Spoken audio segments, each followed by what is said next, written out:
Well, you want to talk about Liberation Day. Donald Trump liberated America from the Biden-era mentality of apologizing for American exceptionalism. And now countries are lined up outside the Oval Office, barefoot in the snow, begging to make deals with the United States. And don't forget what China has done to America over the last few years, as you just alluded to. They did not fulfill their obligation to purchase $200 million of United States exports and was not enforced under the Biden era. They have basically just crippled small-town America and created many depressions and pockets across our nation. And over again, we have seen that they have utilized the de minimis loophole and exploited that to try and flood the supply in the market with cheap products that does not benefit America. And so now we actually have the political capital and we have the head of the talking and negotiations to actually get something done here in the United States. Yeah. How do you see it, Luke? Of those 64 nationwide injunctions, 92% of the judges that issue those injunctions registered Democrats. At some point, you have to take a step back and say something political must be going on here. And also, the judges are the de facto resistance, as was just mentioned. So for the Democrats, they are standing up for Tren de Aragua terrorist members, saying that we shouldn't be deporting cartel members. When I debate folks on the left on this issue, I say, can't we agree, regardless of what law is used, that it is good to expel Tren de Aragua cartel members from the United States? And they can't get to the point of saying yes because they would rather America lose than have Trump win. The Biden administration was the greatest financial enabler of the cartels that they have ever seen in our lifetime, and I'm glad it's stopping now. The administration continues to actually hold the universities accountable. Their failure to stop anti-Semitism. The left is saying this is a First Amendment issue, and it is not. It is not a matter of suppressing free speech. It's a matter if you are coming into our country and we are allowing you to be educated through our system and we are giving you the opportunity to try and make something of yourselves, you can't come over here and spew anti-Semitic and anti-American content. That's not going to fly, and it stops now. Luke, I wonder how you feel about this, because I mean, on the one hand, I understand the issues of $36 trillion in debt, and we need to have as much spending cuts as possible, like the House bill has put forth.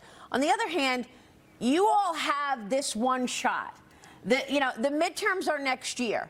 Then there's the White House. If the Democrats take the majority and then a Democrat is in the White House, it's over. You don't have the Republican leadership, directing policy at all. So why can't they just get together and unify on this? It's highly unfortunate that Republicans seem to have a spiritual gift of screwing up a golden opportunity. And so my question is essentially, when the Republicans come to the table with the House Freedom Caucus members that are still holding out, is there a number that they have stated? Is there some figure they've thrown out that says the Senate is at billions, we want to get to trillions? Can they meet in the middle at any point? When you talk to your colleagues that are maybe holding out at this point, do they have anything that they say, if we get this, we're moving forward? Yeah. Well, I think for them, it's, we just need to realize $1.5 trillion in cuts, however that looks. And that's the number I keep hearing them say. But my approach to this has really been, whatever the Senate number is, the House is going to write our bill. And that's where the power of negotiations happens. Our committees are already hard at work at doing this. We can write a bill that cuts to those numbers. And I think we're going to do that. We have a number of people who are very, very fiscally conservative. And I'm one of them, right? I want to see as much cut as possible while we're still making sure we're preserving key programs. And I agree with you, Maria. If we don't get this right, the House majority is at stake. And this is about beyond 2 years. We have a lot of reforms that we need to do to really turn this ship around. You can't turn an aircraft carrier around in one day. It's going to take several years to do this. And so we can't let the second half of President Trump's term be with a Democrat Congress, because then we know it'll just be impeach, impeach, impeach.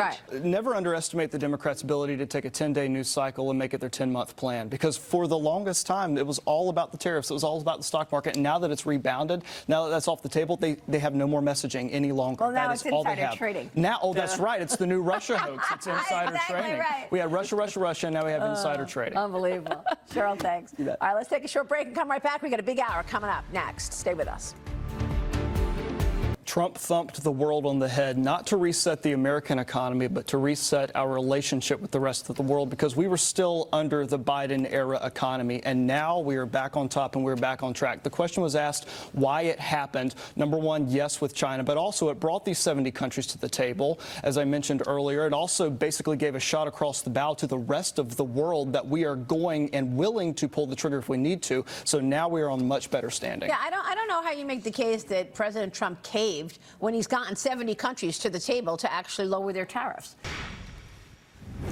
back 30 minutes before the opening bell sounds on Wall Street for a Thursday. Dow Industrials down 625 right now. Mark Tepper, final thoughts. Well, your $4 trillion conversation with Mr. Jamie Dimon really did a 180 for investor sentiment. A couple days ago, people were terrified. Now people are angry they didn't buy more yesterday. That's good. Right. You should have bought it with both hands, like I said so. Luke, would you call Jamie back? Maybe we could double that and get him up a little bit. That'd be really beneficial. But trust the process. We have the art of the deal president. He's going to make this come to fruition.